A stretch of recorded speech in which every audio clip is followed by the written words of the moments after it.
Om Jnanatimirandasya Jnananjana Chakshurunmilitam Yena Tasmai Shri Gurave Namaha.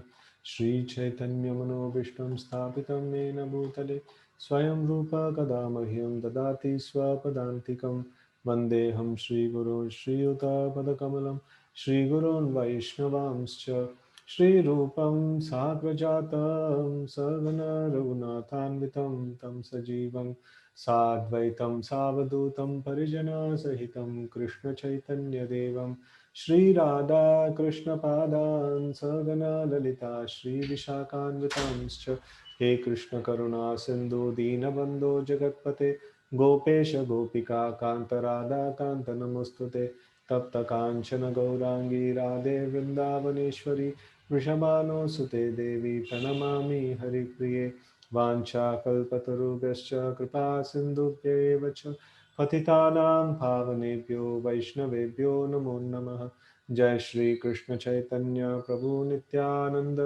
Shri Advaita Gadadhar श्रीवासादि गौरभक्तवृंद Hare Krishna Krishna Krishna Hare Hare Hare Ram Ram Ram Hare Hare Hare Krishna.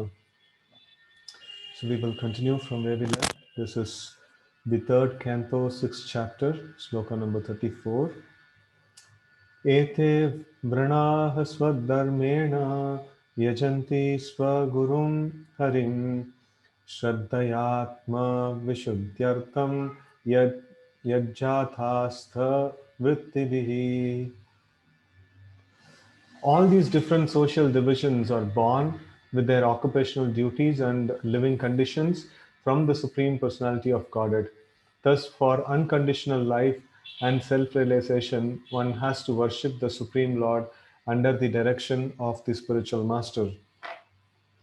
Very nice sloka. So till now we were studying the Virata Rupa, and the Virata Rupa being the source of various different organs and various different capacities, and how the Virata Rupa also hosts the various demigods, and things like that. So we saw, and then finally we were seeing about how the Virata Rupa, from his head comes the Brahmanas, from the arms comes the Kshatriyas, and from the thighs comes the Vaishyas, and from the legs the Shudras. And here this sloka is very nice.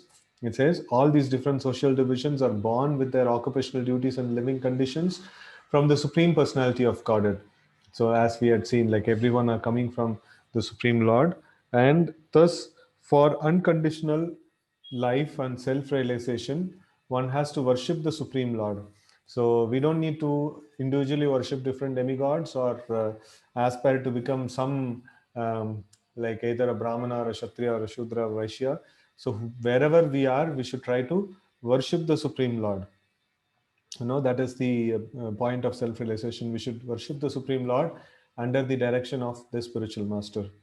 Okay, so now we see purport. Since they are born from different parts of the body of Supreme Lord in his Jajatic form, all living entities in all parts of the entire universe are supposed to be eternal servitors of the Supreme Body. Every part of our own body, such as the mouth, hands, thighs, and legs, is meant to render service to the whole. That is the constitutional position. In subhuman life, the living entities are not conscious of this constitutional position, but in the human form of life, they are supposed to know this through the system of Varnas, the social orders. As above mentioned, the Brahmana is the spiritual master of all the others of society, all the orders of the society, and thus Brahminical culture, culminating in transcendental service of the Lord, is the basic principle for purifying the soul. In conditioned life, the soul is under the impression that he can become the Lord of the universe. And the last point of this misconception is to think oneself the supreme.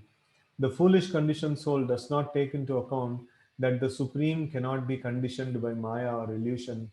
If the supreme were to become conditioned by illusion, where would be his supremacy? In that case, Maya or illusion would be the supreme. So very, very nice argument Prabhupada is giving, that no, the impersonalists, they say we are conditioned now, and if we become liberated, then we'll become God. So then how did the God come under Maya? So God is all powerful means how the all powerful Lord can come under Maya? So that's very very silly mistake actually it is. So the definition of God means he is master of Maya. Maya dakshena prakriti suyate satcharacharam. Right. So if God can fall under Maya, then what's the point? No, what kind of a God he is? So the Mayavadis, they say that we are also, no, we are also God. We are also the same spirit, but somehow we have fallen under Maya. So, and once we become liberated, we will again become God. So this is a problem. So if we are anyways God, then how did God fall under Maya? That's a very important thing. Sometimes they say it is a leela of Bhagavan, right? So when even the material life is they consider themselves to be God, and somehow God has fallen into Maya, and they say that this is all leela of the Lord. So that's like a very third grade explanation of this one. So the Lord's leelas are never under the material nature; they are completely spiritual in nature. Okay. Therefore, because the living entities are conditioned, they cannot be supreme. The actual position of conditioned soul is explained in this verse. All the conditioned souls are impure due to contact with material energy in three modes of nature. Therefore, it is necessary that they purify themselves under the guidance of the bona fide spiritual master, who not only is a Brahmana by qualification, but must also be a Vaishnava. The only self purifying process mentioned herein is to worship the Lord under the recognized method, under the guidance of the bona fide spiritual master. That is the natural way of purification, and no other method is recommended as bona fide. The other methods of purification may be helpful to come to this stage of life, but ultimately one has to come to this last point before he attains actual perfection.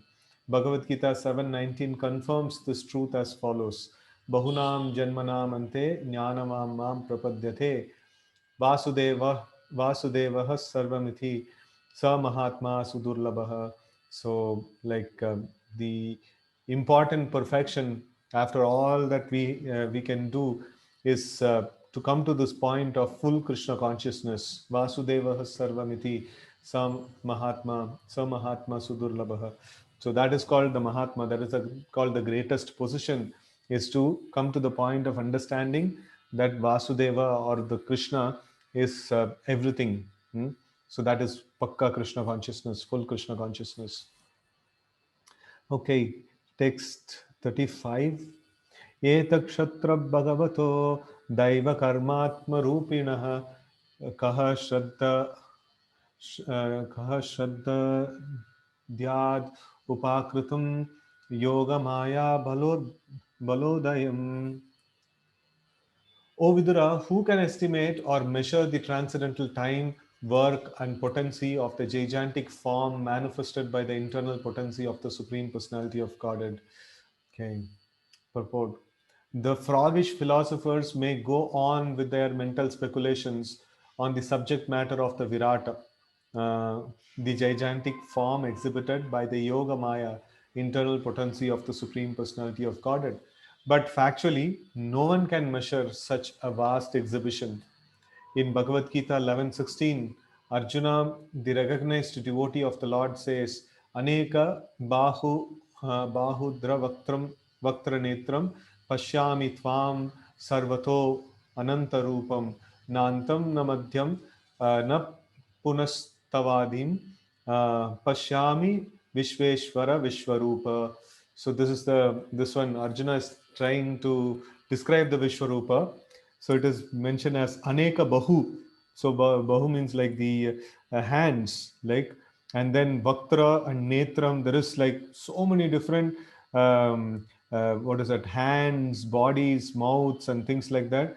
And Pashyami Tvam. Now I am seeing you. Sarvato, everywhere. Anantarupam. There is so many different forms that are there in the Vishwarupa, right? So na antam. So there is no end to it. Na madhyam. No, where is the middle? Where is the end? We cannot find out. Na punas no Tavadim. No, there is no Adi. I'm not able to see Adi, Madhya, and Anta in this form. No, it's just like it's just covering the whole sky. Everywhere the Vishwarupa is like fully manifest, right? So it is such a huge entity, no, such a huge form of the Lord. There is Nantam, na Madhyam, na Punastavadim, right? So it is there is no like ending, middle, or beginning of that form. Pashyami Vishveshwara Vishwarupa. So I'm seeing, Pashyami means to see. No, Pashyami Vishveshwara Vishwarupa. So this is how Arjuna is seeing the Vishwarupa form of the Lord, right? O my Lord, O gigantic Vishwarupa form, O Master of the universe, I see innumerable hands, bodies, mouths, and eyes in all directions, and they are all unlimited. I cannot find the end of this manifestation, nor do I see the middle nor the beginning, right? So this is how Arjuna is seeing the Vishwarupa. Bhagavad Gita was specifically spoken to Arjuna, and the Vishwarupa was exhibited before him at his request.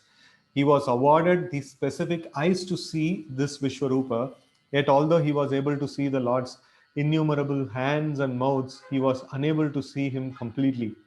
Since Arjuna was unable to estimate the length and breadth of the potency of the Lord, who else could be able to do so? One may only indulge in miscalculation like the frog philosopher. So we had discussed frog philosopher, right? So frog philosopher means trying to, okay, Prabhupada is explaining that. The frog philosopher wanted to estimate the length and breadth of the Pacific Ocean by his experience of a well, 3 cubic feet large, and thus he began to puff up himself to become as big as the Pacific Ocean, but at last he burst and died by this process. So frogs have a no, their throat gets puffed up, right? So when they do that croaking sound, so the frogs have their throats puffing up, and no, Prabhupada is telling that this frog is trying to estimate the size of the Pacific Ocean. Is it this big? Is it this big?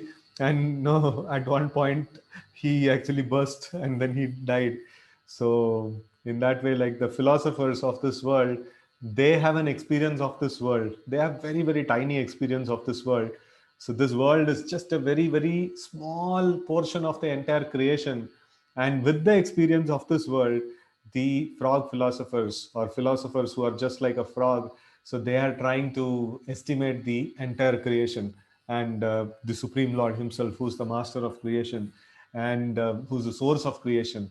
And this is like a frog trying to estimate the Pacific Ocean, or even more bigger a foolish act it is. Right? So this story is applicable to the mental philosophers who, under the illusion of Lord's external energy, indulge in estimating the length and breadth of the Supreme Lord. The best path is to become a cool-headed, submissive devotee of the Lord. Try to hear about the Lord from bona fide spiritual master, and thus serve the Lord in transcendental loving service, as suggested in previous verse. Okay. Text 36. Tatapi kirtayamyanga yata mati yata shrutam kirtim hare swam sat kartum giram anyabi dashatim. Okay. In spite of my ability, in spite of my inability, whatever I have been able to hear from the spiritual master and whatever I could assimilate, I am now describing in glorification of the Lord by pure speech, for otherwise my power of speaking would remain unchaste. Oh, very amazing, very, very amazing. So this chastity means to be like faithful to one master. No, that's called chastity. And who's our master? Our master is the Supreme Lord. And here it's a nice shloka it talks about. So if we don't speak about the Supreme Lord, if we don't glorify the Supreme Lord, then we become unchaste. No, we are not serving our master. So this is how here it is mentioned. Very nice shloka it talks about. Okay, purport. The purification of the conditioned soul necessitates purification of his consciousness.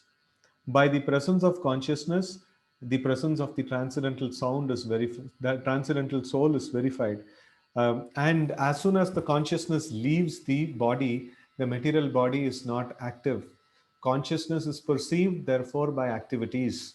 So here we see that if we want to verify that the soul exists, then what is the test that we have to do? That person is active, he's conscious. So if he is conscious, then there is soul is there, and then uh, as soon as the consciousness leaves the body, or the material body becomes inactive. So consciousness is perceived therefore by activities.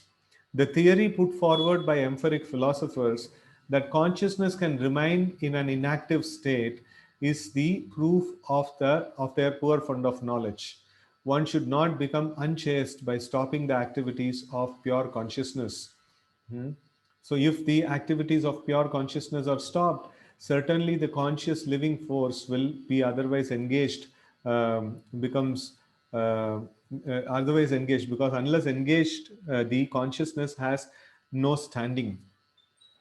So the Prabhupada is actually targeting the people who say that the void meditation, no meditation on void, or um, like not doing anything and then being calm and things like that.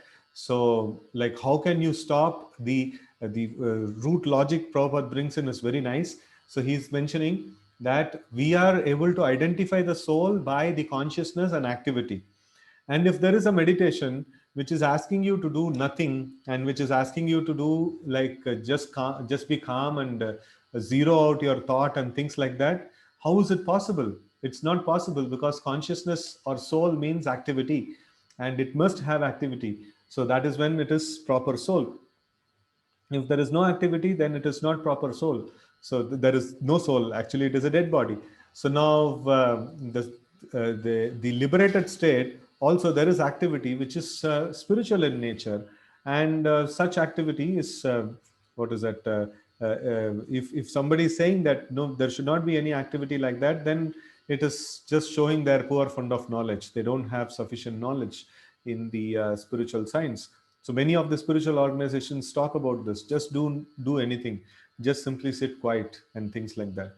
Whereas the Vaishnavism or Bhakti Yoga says that you should glorify the Lord, you should sing bhajans glorifying the Lord, you should glorify the Lord by reciting Srimad Bhagavatam, and we should render service to the Lord. No, there is a lot of activity that is prescribed, and this activity is not like material activity. This is spiritual completely, right? Okay. Hmm. So unless we are engaged in Krishna consciousness, we will become engaged otherwise. So then it is problem. No, we will become engaged in material things. Okay. Um, Consciousness cannot be silent even for a moment. When the body does not act, the consciousness acts in the form of dreams. Unconsciousness is artificial. By induced extraneous help, uh, it remains for a limited period, but when the intoxication of the drug is finished, or when one is awake, the consciousness again acts earnestly. Maitreya's statement is that in order to avoid unchaste conscious activities, he was trying to describe the unlimited glories of the Lord, although he did, although he did not have the ability to describe them perfectly. This glorification of the Lord is not a product of research, but the result of hearing submissively from the authority of spiritual master. Very nice point here. So many people, in the name of spirituality and in the name of spiritual discourses, so they try to speak anything and everything which is having some names of God, which is having some description of some rituals and things like that. That is not considered proper. Here we see that Maitreya Muni, he wants to be chaste to the Lord. He wants to speak about the Lord, but he is not speculating it. He is not researching it. He is just speaking whatever he has heard from the spiritual master. That's the proper way. Like the message has to be spread, or the message has to be passed on as it is without any adulteration, because this is a message coming from the Lord, and this has to be spoken as it is. No, we cannot change that. If we change that, then it is of no use. Just like a route map, no, if the route map is made, and everyone should follow the route map just like the same. And if somebody is adding a left or a right in the route map, and then uh, doing some extra this one tweaking into the route map, so then it will not be of any use, right? So it has to be directly taken. So in the same way, the subject matter of Krishna consciousness is nothing but the instructions or very very kind message of the Supreme Lord, and by altering it, no, we will not get any benefit. So if we have to be really chaste towards the Supreme Lord, we have to just speak the same words, which are spoken by the Supreme Lord with realization, and as we have heard from our spiritual master. So that is how we should do it. Okay. It is also not possible to repeat all that one has heard from a spiritual master, but one can narrate as far as possible by one's honest endeavor. It does not matter whether the Lord's glories are fully explained or not. One must attempt to engage one's bodily, mental, and verbal activity in the transcendental glorification of the Lord. Otherwise, such activities will remain unchaste and impure.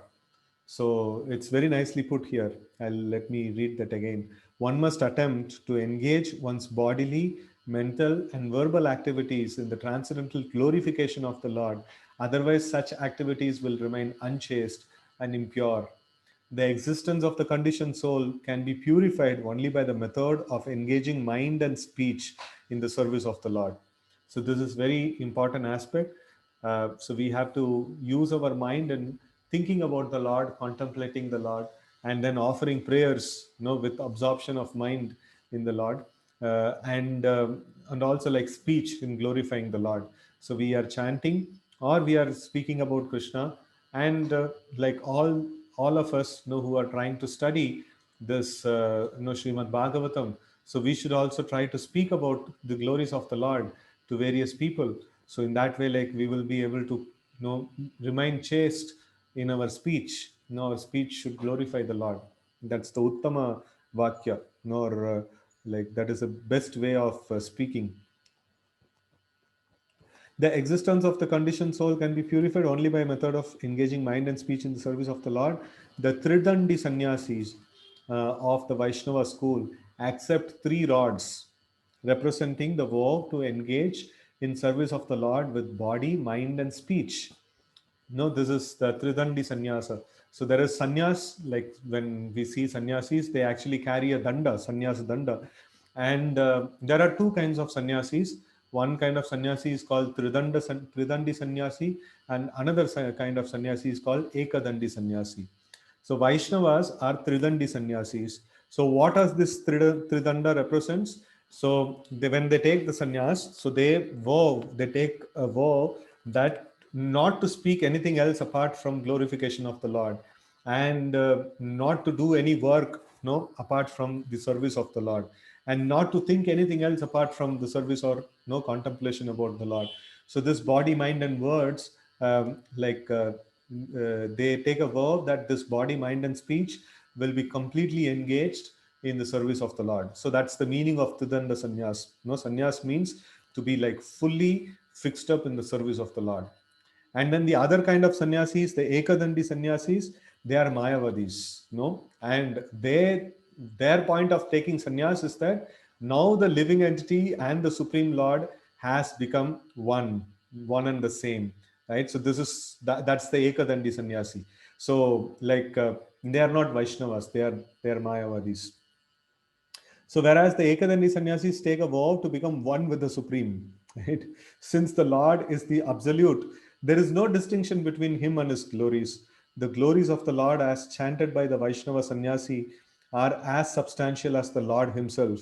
And thus, while glorifying the Lord, the devotee becomes one with him in transcendental interest, although he remains eternally a transcendental servitor.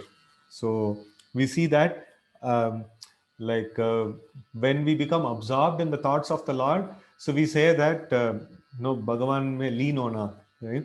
So or to be completely one with the Lord. So because the thought is completely immersed in the thoughts of the Lord, so that is a kind of oneness a Vaishnava actually experiences, not like the Mayavadis where the soul itself is merging into the soul of the super soul. So that's actually imagination that never happens. So we will always remain a servitor of the Lord. Okay. This simultaneously one and different position of the devotee makes him eternally purified, and thus his life becomes a complete success. Okay, we'll move forward to the next sloka. एकान्तलाभं वचसोऽनुपुंसां शुश्लोकमौलेर्गुणवादमाहुः श्रुतेश्च श्रुतेश्च विद्वद्भिरुपाकृतायां कथासुधायाम् उपसंप्रयोगम्. Okay, the highest perfectional gain of humanity is to engage in discussions of the activities and glories of the pious actors. Hmm. So, pious actor is the Supreme Lord. Such activities are so nicely arranged in writing by the greatly learned sages, and that the actual purpose of the ear is served just by being near them. Right? So, actual purpose of ear is to hear about the Lord. So, who is a wonderful actor? Let's see what is the Sanskrit word used for this wonderful actor. Hmm. Ekhanta, the one which has no comparison, labam, gain, vachasaha, by discussions, na pumsam, after the Supreme Person, shushloka, pious, maulehe, activities, gunavadam, glorification, ahuhu, it is so said, shrutehe, of the ear, cha also, vidvabihi, by the learned, upakrityayam, being so edited, uh, kathasudayam, in the nectar of such transcendental message. Okay, so Prabhupada is using this nupumsam. No, it is like uh, after the Supreme Person. So he is putting that as a pious actor. Yeah. Anyways, ठीक है. Purport: the impersonalists are very much afraid of hearing the activities of the Lord because they think that the happiness derived from the transcendental situation of Brahman is ultimate goal of life. They think that anyone's activity, even that of the personality of Godhead, is mundane. But the idea of happiness indicated in this verse is different because it relates to the activities of the Supreme Personality who has transcendental qualities. So the impersonalists, they fear. Why do they fear? Because they think that the activities of the Supreme Lord, they have this notion that activity in itself is very bad. Activity means material. Even if Lord incarnates and comes and does some activities, they think, oh, this is also material. No, that's their idea. So that's why no, they don't. They don't hear of any pastimes and things like that, or sometimes they do these things, but then they have the conception that ultimate reality is that nirvana, Brahman, and that light where I am going to merge. And they have this kind of an opinion, and that is why they don't invest their time on hearing about the wonderful activities of the Supreme Lord, right? So they only discuss about how analyze the Sankhya kind of philosophy, and then they try to become one with the Supreme Lord. No, that's quite that's not a very good thing. So, but then the Vaishnavas, they have this wonderful opportunity to hear the glories of the Lord, to hear very wonderful narrations about the Lord, and in this way they merge in an ocean of bliss. No, that's the way the Vaishnavas actually do. Hmm. So, and then the Supreme Lord has guna, and this is all very wonderful gunas. No, this is wonderful gunavadam, no, as it is mentioned here. So, the Supreme Lord has wonderful gunas. So, in general, whenever this word guna comes in the scriptures, so it means that three modes of nature, triguna atmika maya. So that's why whenever this word guna in general it comes, it talks about the material nature. But then when it is coming in relation with the Supreme Lord, this same word has the meaning of transcendental qualities of the Lord. The Lord's compassion, the Lord's anger, for that matter. It is mentioned, if somebody is like too angry and very prone to anger, so he is advised to meditate on the anger of Narsimha, and when we meditate on the anger of Narsimha, our anger will subside, right? So somebody is very, very lusty. So then he is advised to meditate on the wonderful pastimes of the Supreme Lord with his intimate devotees. So which also resembles kind of a material lust. But then by meditating on that, the living entity's lust is gone, right? So he will lose that. And if somebody is a thief, he should study about how Krishna is the transcendental thief. And when he does that, no, he will give up his no stealing propensity, and then he'll become a nice person. So in this way, the Lord's activities are transcendental. No, because in this world, if you associate with a thief, no, you will become a thief. But then you associate with the butter thief, Krishna, then you will become a nice devotee, and you will not do any mischievous activities. So that is why it is called transcendental. No, the activities of the Lord are so attractive and they are so purifying. No, otherwise in this material world, if you associate with people who are very angry, you will also become angry. No, you will also become short tempered and things like that. But then you associate with Lord Narasimha and meditate on his anger, you will become free from anger. No, you will not be affected by anger. So that is why it is called as very wonderful transcendental qualities of the Lord.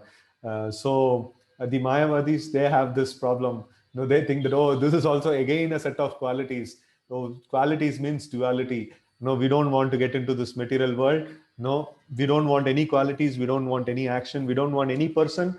We just are happy with the light. No, that's the problem of the Mayavadis. So they don't know that Lord has transcendental qualities. Right? Okay, the word Gunavadam is significant because the qualities of the Lord and his activities and pastimes are the subject matter for the discussion of devotees. A rishi like Maitreya is certainly not interested in discussing anything pertaining to mundane qualities, yet he says that the highest perfectional stage of transcendental realization is to discuss the Lord's activities. Srila Jiva Goswami therefore concludes the topic that topics regarding the transcendental activities of the Lord are far beyond the transcendental realization of Kaivalya, happiness. Kaivalya means to merge in the existence of the Lord, what the Mayavadis want as their destination. So that's called Kaivalya. And what do the devotees feel about this Kaivalya? So they say that Kaivalyam Narakayate.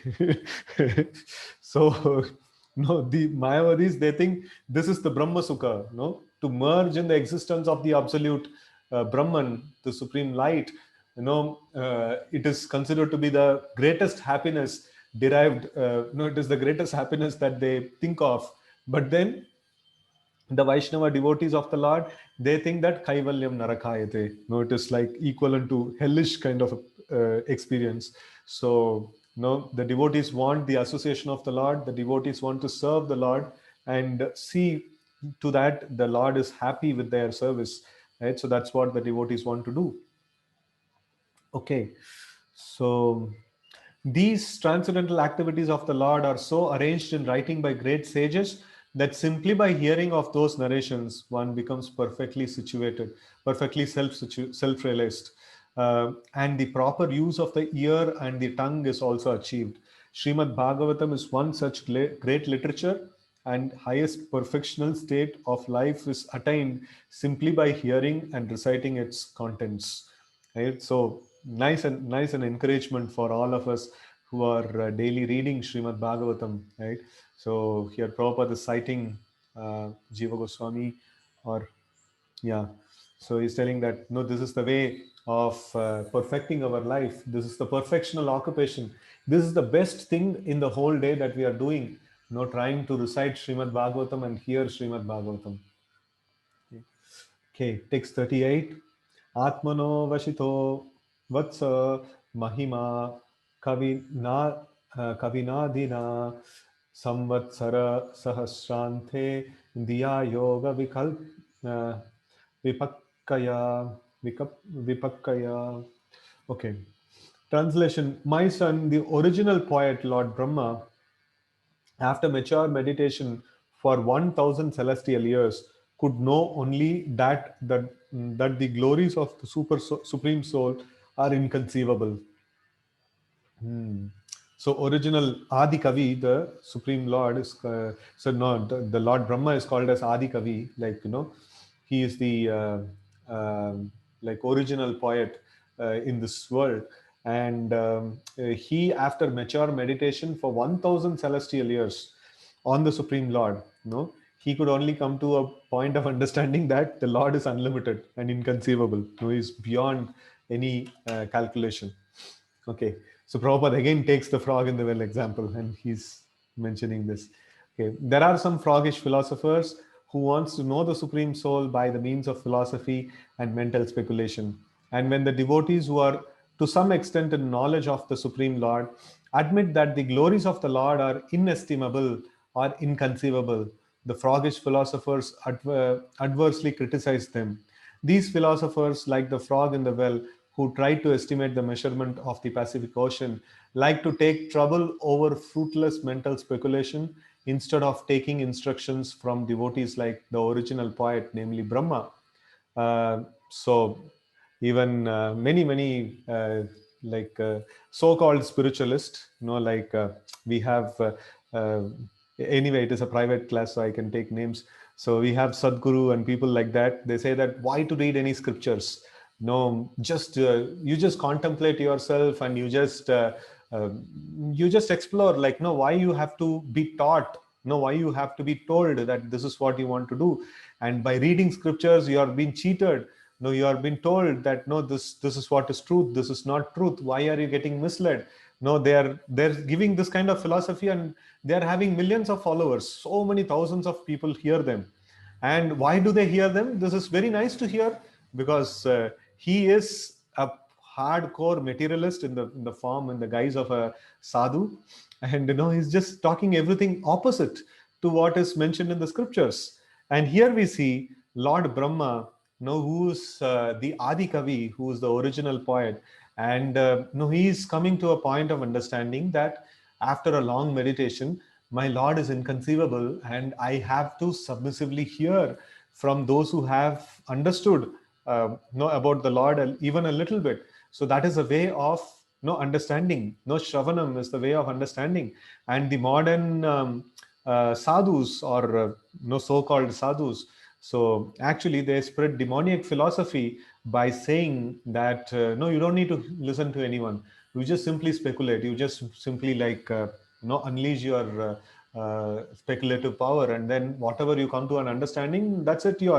So it's like a very very horrible kind of this one, right? Anyway, Kali Yuga is a time for such people.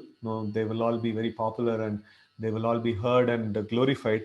But we are interested in the scriptures, and we just simply want to follow the scriptures as it is, right? So we don't want to get deviated like that. Okay, so they will take trouble over fruitless mental speculation instead of taking instructions from devotees like the original poet, namely Brahma. Lord Brahma underwent a severe type of meditation for 1000 celestial years, yet he said that the glories of the Lord are inconceivable. Therefore, what can the froggish philosophers hope to gain from their mental speculations? It is said in the Brahma Samhita that the mental speculator may fly through the sky of speculation with the velocity of the mind, or the wind for thousands of millions of years, and still he will find it inconceivable. The devotees, however, do not waste time in such vain searching after knowledge of the Supreme, but they submissively hear the glories of the Lord from bona fide devotees. Thus, they transcendently आप ठीक enjoy कह the रहे हो कि process. हम लोग सब जाएंगे और अंशुल अभी हम लोग एक दो दिन बॉम्बे रुक सकते हैं. Okay, some interruption in between. Okay, the devotees, however, do not waste time in such vain searching after knowledge of the Supreme, but they submissively hear the glories of the Lord from bona fide devotees. Thus, they transcendently enjoy the process of hearing and chanting. The Lord approves of devotional activities of the devotees or Mahatmas, and he says, Mahatmanas tumam partha daivim prakritimashritah bhajanti ananya manaso nyatva bhutadim avyayam. Just a minute.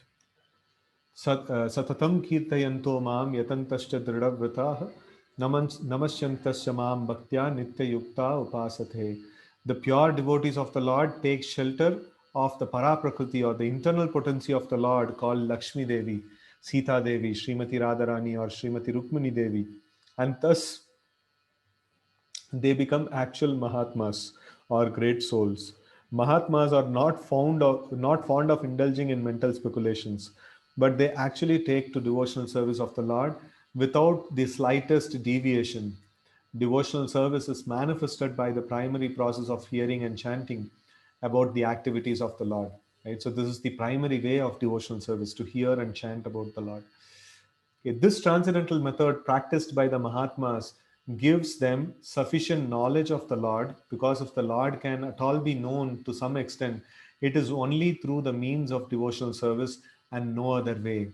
One may go on speculating and waste the valuable time of his human life, but that will not help anyone to enter into the presence of the Lord.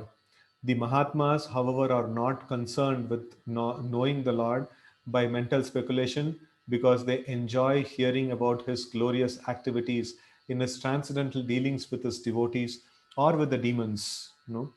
Either protecting the devotees or reciprocating with the devotees or killing the demons. Both are equally relished by devotees. Okay, the devotees take pleasure in both and are happy in this life and the life after. So it's a very, very important point. I always tell that in the old age, whichever ashram you are in, so you cannot expect in the modern days that no people will take care of you, because now we have all micro families, and very, very less number of people, and whoever is there, they have to go to work and their whole day is fully packed. So who will be there to take care of the old people? No, it's very difficult, right?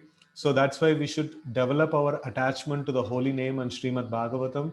And when we do this thing, we can simply relish this taste, and any kind of miserable situation we may face, we can go through that very, very easily, because we will be fully absorbed in the thoughts of the Lord. Like someday we will die, okay, it's okay, but then we will not be affected by any external things, any external miseries, because we will be deriving so much of pleasure just by doing this activity of hearing of the Lord and chanting the names of the Lord, right? So that's the benefit of developing, when our body is fit enough, we should try to develop this kind of intense attachment to the chanting of the names of the Lord, and hearing and studying Srimad Bhagavatam. Okay, text 39. Ato bhagavato maya mayinam api mohini yat swayam chatmavatmatma navedakyam utapare.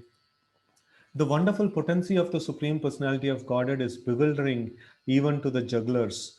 That potency is unknown even to the self sufficient Lord, so it is certainly unknown to others. This is an amazing point. So, the wonderful potency of the Supreme Lord is bewildering to the jugglers, means those who are trying to juggle with the words and those who are trying to understand the Lord by mental speculation, right? So, it is very, very bewildering for them, because it is completely beyond their capacity to understand. And the next point is really very wonderful. That potency is unknown even to the self sufficient Lord. So, this how to understand. The Lord's potency is unknown even to the self sufficient Lord. So, it is certainly unknown to the others. How to understand this? The Lord is all knowing. How is it that he doesn't know his own potency, his own energy, and things like that? So, the aspect is his potencies and his capacities are constantly expanding. And even if he knows, his potencies, all his potencies at this point in time, this very point, his potencies and energies have already expanded. So, he at no given point in time, even Lord knows all his potencies in full. No, this may be a little funny to know, but then this is how the transcendental qualities of the Lord. So it is very nice that even the Lord, who's unlimited and who has an unlimited capacity to know, even he doesn't know his potencies in full. Then what to speak of others? No, they'll definitely not know. Right? Okay. And Prabhupada is like behind this froggish philosophers. No, he's just beating them in every single purport here. So the froggish philosophers and mundane wranglers in science and mathematical calculations may not believe in the inconceivable potency of the Supreme Personality of Godhead, but they are sometimes puzzled by the wonderful jugglery of man and nature. Such jugglers and magicians of the mundane world are actually puzzled by the jugglery of the Lord in his transcendental activities, but they try to adjust their bewilderment by saying that it is all mythology. So when they don't understand the activities of the Lord, they say it is mythology. And this word mythology means what? Myth means false, no, a false notion or a false concept. No, it's like sun rises in the east, right? If somebody believes the sun rises in the west, then it's a myth. No, it's not true. It's a myth, right? So in the same way, the foreign invaders have made us believe that Vedic mythology, no, our Vedas is mythology, means it doesn't have any truth. And it is all fictional characters, no, Lord Rama, Krishna, and all fictional characters just invented for teaching some moral values and things like that to the people in general. So this is a great damage that is created to our culture. And that is how the what is it, the foreign invaders could able to penetrate into India, and they could able to control India, and they could able to defeat our Vedic culture, is by making this, no, making us believe that our scriptures are mythology, that our no like Vedic system and the Lord's forms and all these things are mythology. So they made us believe in this way. And even now you ask any Hindu, they'll say like Hindu mythology or Vedic mythology, no, says that and so personality existed and things like that and all. So it's so ingrained that we know these foreign invaders, and later on the modern politicians also have a lot of role in this, and they systematically propagate in our education and things like that. That's why our education system is also poison, no. So it's a great poison. So we should in our congregation, many are inspired by this thing. So homeschooling the children and not sending the children to school, and making them educated in Srimad Bhagavatam, Bhagavad Gita, and educated in Sanskrit, and educated in our Vedic system. And also, just to compete or just to be competent to this world, they just teach mathematics and some little subjects here and there, just to prepare them so that they can appear in the board examinations in the 8th standard or 10th standard. So, and that's quite successful. And not only devotees, many non-devotees are also doing this now. No, many common people are also doing this now. So they see that increasingly this modern education is only making children very dumb. No, it's like they're just mugging up things, and then they are what is that? They are losing their intelligence. They're actually losing their intelligence. They are made as herds of sheeps, and they are just programmed to work for someone, and that's it. Like, no, there is no broadening of consciousness, there is no broadening of thought process. So it is a very, very pathetic situation the modern education is. So more and more people should boycott the modern education, as the time goes forward. So more, and it will happen, it will definitely happen. The If we see how many of the things that we have studied in our school and college we are implementing in our life, we don't even remember that what we have studied. No, we don't. It is not useful for anything that we are doing in this in this world. In fact, all that is necessary for us to understand can be taught in just 1 or 2 years of time. That's all. No, that is nothing more than that is necessary of what we are studying in the schools and college. And no, definitely, no, we have not used many of them in our work, and a small portion of it we may use. What's the point of studying this whole the life and so many years? So we could have just might as well studied about Bhagavad Gita and Srimad Bhagavatam, and known about the secrets of life, right? So this mythology is a very, very dangerous word, no? Especially Hindu mythology, Vedic mythology. It's not. No, that's why we say it is Vedic science. No, we say that Krishna consciousness is a science, and Srimad Bhagavatam is a science. It's a spiritual science, Vedic science. It's a science, and actually, what we are going and studying in the schools and colleges, that is mythology. That is like, they say that this is how this world is, this is how this is. It's actually mythology, right? So, and we call that as science, and we call our scientific scriptures as mythology. That's the pathetic situation, and this is what we are paying for our children. And They are going and getting this education and coming, to systematically study mythology and to call the science as mythology. That's what we have achieved. And after all this thing, after all the study of science, what we have to become? We have to become a Shudra, going and standing in front of someone and, please give me a job, please give me some money, and things like that. So that's the pathetic situation that we have created. So anyway, let's continue. There is, however, nothing is impossible or mythological in the supreme, omniscient, omnipotent person. The most wonderful puzzle for the mundane wranglers is that while they remain calculating the length and breadth of the unlimited potency of the Supreme Person, his faithful devotees are set free from the bondage of material engagement simply by appreciating the wonderful jugglery of the Supreme in the practical field. Just like Brahma Vimohan Leela. So, how the Lord expands into all the calves and the cowherd boys, and it's actually a jugglery that the Lord does. And then, the devotees simply wonderfully appreciate the Lord's activities. And, Lord's lifting the Govardhan hill, Lord's performing so many wonderful pastimes. So the devotees enjoy that. And, no, and whereas the non-devotees, they keep speculating and they apply this one of, oh, this is mythology and things like that, right? The devotees of the Lord see the wonderful dexterity in everything with which they come in contact in all circumstances of eating, sleeping, working, etc. A small banyan tree, or a small banyan fruit contains thousands of small seeds, and each seed holds the potency of another tree, which again holds the potency of many millions of such fruits as causes and effects.